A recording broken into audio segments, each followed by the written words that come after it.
Good morning and welcome to the KTLA Weekend Morning News at 8 o'clock on this Saturday. I'm Lauren. And I'm Omar Lewis in for Megan Tellis on this Saturday morning. We've survived the rain mostly. Yes, How'd so you do? far. Right? I did pretty well. You? Yeah, not too bad. Okay, not too bad. okay, Yeah. good. I know there was... Hair looks fine. First things first.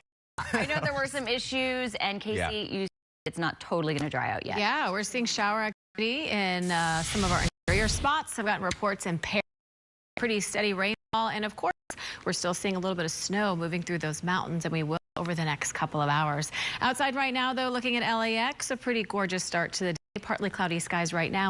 See that cloud coverage continue in the afternoon. Right now is 54 in the beach, same for Long Beach, and we're 48 degrees in Palmdale. And here's what we're expecting for this afternoon: 21 for Long Beach, 65 for Santa Clarita, 66 in Big Bear, 69 Palm Springs. Back to you, Casey. Thank you. We begin with breaking news on this Saturday morning. A young woman is killed and wounded in an overnight shooting that happened in North. Just ran up to their parked car, opened fire, and remained. KTLA's Jennifer North with a list on the also spoke to the victim's father, Jennifer. Yeah, Lauren and Omar super stated this family that learning that their 2-year-old daughter has been killed in this shooting. They were simply sitting in a car waiting for friends, and that's when they say 2 men came on and started shooting the vehicle. Take this in overnight. This around 1:30 in the morning. 3 people were sitting in a car. There was some a woman was shot multiple shots into the vehicle. Police to Dignity Health Northridge Hospital in the street. Sadly, she was shot. Right now, they are still trying to interview potential witnesses, like surveillance video, to help find the people. They're at least looking for 2 suspects at this point. Obviously, things like this are always scary. APD's on it. We're going to do our best. We will be finding these suspects, but as of right now, the investigation has to go. This area, we've been down. Homicides have been down this year dramatically, but they still do occur, and when it's a personalized area. So, rest assured, we're okay, and we'll take care of it. Police are asking anybody with information about the shooting of the call. We're back to you in Hollywood.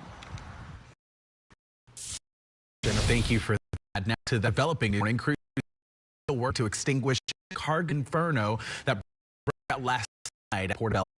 Containers with hazardous materials are of the boat, lifting a shelter-in-place order just a short time.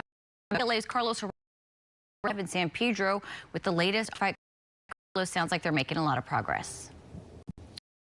They really are, and thanks to the hard work of those firefighters, hours that shelter-in-place order has been lifted. The air is now for folks to breathe in this area. Take a look, of course, as the intense firefight is in the area. There is that 11-foot cargo vessel that's now brought out of LA into open water, spraying it out of it as well several hours later, and they brought it out to this because of smoke in this area. The public as well near the and central areas. LAPD Captain Adam, Captain, you've been working on this intensely since 6:30 in the afternoon yesterday. More than 100 firefighters. We had a very large response. Our firefighters worked throughout the night. They were here till 4 a.m. when they finally moved the out into open water. But our firefighters were fighting fire lines. They were utilizing our heavy streams and our fire boats. Also, we had Long Beach fire boats. We had Port Police. We had LA County and a large multi. At first, initially, rather, empty containers on that caught fire quick to 100. There was explosion as well. Yeah, so we had reports that there was 40 that had moved up 100, and there was an explosion in there.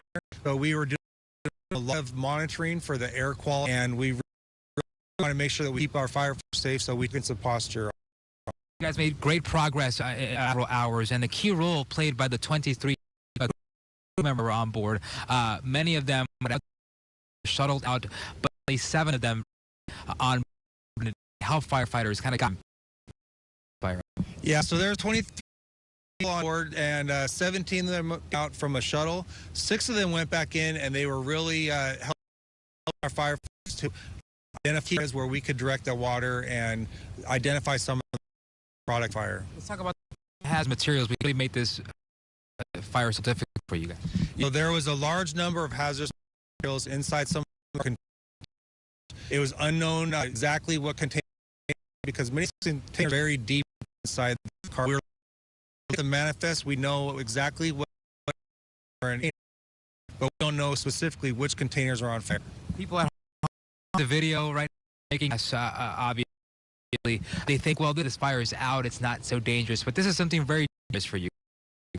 Well, right now we did have a shelter in place that was in effect. We sent out a water emergency alert notifying people in San Pedro and Wilmington. Shelter in place. Shelter in place order has been lifted, and so now it's safer for people to breathe. We took into open water.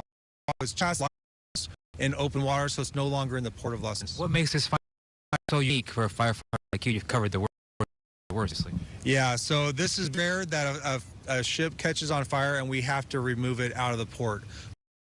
We want to, have it safe for the residents of Wilmington and San Pedro, and because we were doing a lot of monitoring, the EPA assists us, AQMD, County Health Hazmat, our own hazmat, toxic conditions, so we put that shelter in place warning. 4 of the 7 here at LA were temporarily suspended. Any updates on that? Have they reopened? We did hear that they are open at this time, and they never fully shut down. They were they've remained home, but yeah, it is open. Back to normal here at Port of LA. As of right now, what I've been told is that the port that the door open. Well, definitely encourage the fire and from the Port of LA. Thank you, Captain Amber. Back to normal here. Lost several hours, and that shelter has now been lifted since 6:30 p.m. You see that behind that they're spraying water on it, and still smoke coming out of it as well. Back to you. Great update, great live interview. Thank you.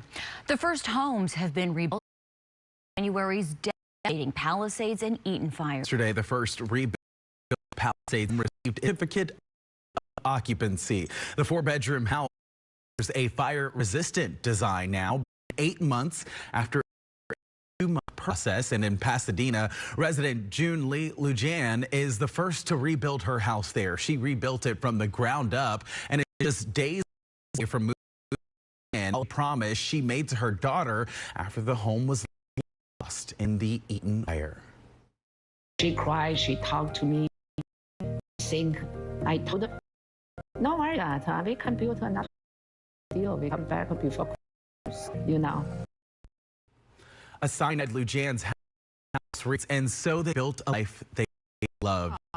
Right here. It's a reminder of how far the family has come and where they're going and the place they'll soon be a home. Wow. Getting back into their homes. Yeah. All right, Casey, but a lot of properties were in rain. I was driving through the Palisades and a lot filled with mud and water. So thankfully the rain in that area it's going to take a while for that to dry out. Sunshine starts tomorrow, though. Outside the max showing precipitation again. Desert mountain communities, we've still seen some shower activity.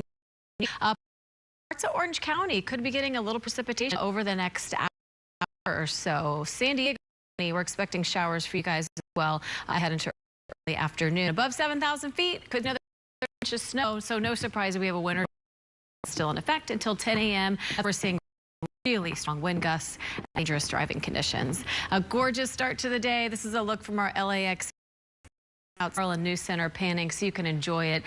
What a view today. So those clouds just making a spectacular to the day. We'll see those clouds continue in the afternoon for most of us. Yes, downtown we were 66 degrees. is normal for us this time of year.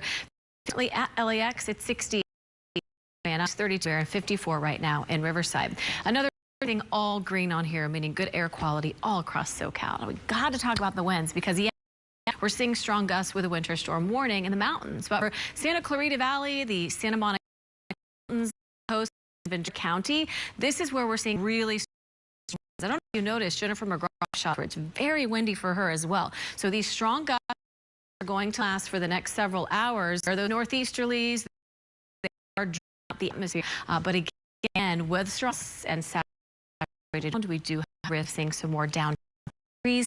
This is a look at tonight, so you can winds finally digest this evening. Wind advisory remain in effect for those areas, including the Malibu coast until the and for the rest of the day, we'll see an increase in cloud right now because we will see more cloud coverage over the next few hours. Potential of seeing some light precipitation, maybe some heavy parts of the San Diego County. But as we into noon, we are going to start to see conditions dry out or even in those communities. So will be dry for every. Temperatures expected this afternoon will look like this: 61 for Lancaster, 69, 71 in Woodland Hills. Along the coast, 68 for Santa Monica, 71 here in Hollywood, 7 for Garden Grove, and in the Inland Empire, 69 for Chino. So LA Basin, temperatures back to normal, cloudy and breezy, cooler to start the week, and then we're back a little bit of time for Thanksgiving. Inland Empire.